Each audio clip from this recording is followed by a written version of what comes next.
பங்குச்சந்தையை பற்றி நிறைய பேர் கேள்விகள் என்ன அப்படின்னா, எனக்கு பங்குச்சந்தை ஒத்து வருமா? நான் ஜெயிக்க முடியுமா?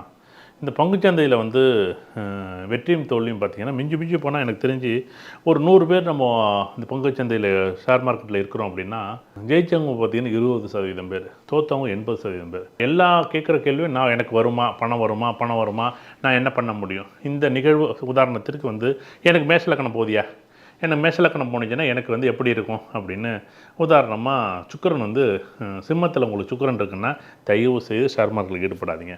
சார் எனக்கு ஏஎல்பி லக்கணம் ரிஷப லக்கணம் சார், எனக்கு வந்து கண்ணியில் வந்து புதன் இருக்குது, தயவு செய்து அந்த இடத்துல ஷேர் மார்க்கெட் பக்கம் போயிடாதீங்க 10 வருஷத்துக்கு. சார் எனக்கு மிதுன லக்கணம் சார், எனக்கு வந்து துலாமில் சந்திரன் இருக்குது சார், எனக்கு வந்து துலாம் ராசி சார் மிதுன லக்கணத்துக்கு, தயவு செய்து ஷேர் மார்க்கெட் பக்கம் போனீங்கன்னு வச்சுங்களேன், அப்படியே ஒரு நாளில் பார்த்தீங்கன்னா ஒரு 50,000 1,00,000 ரூபா சம்பாதிப்பீங்க. சாயங்காலம் பார்த்தீங்கன்னா ஒரே ஒரு ஷேரில் 50 ஷேரில் 100 ஷேர் வாங்கி மொத்தத்தையும் காலி பண்ணிவிடுவீங்க. அடுத்தது சார் கடகலக்கணம் ஏஎல்பி சார், கடகலக்கணம் ஏஎல்பி லக்கணம் போகும்போது சார் இதுமாரி விருச்சிகத்தில் சூரியன் இருந்துச்சுன்னா உங்களுக்கு ஆகாது சார். சார் இல்லை சார் நான் கார்த்திகை மாதத்தில் நான் வந்து போகுது இந்த வருஷம் அப்படின்னா, கார்த்திகை மாதம் உங்களுக்கு அந்த மாதம் ஷேர் மார்க்கெட் பண்ணவே கூடாது.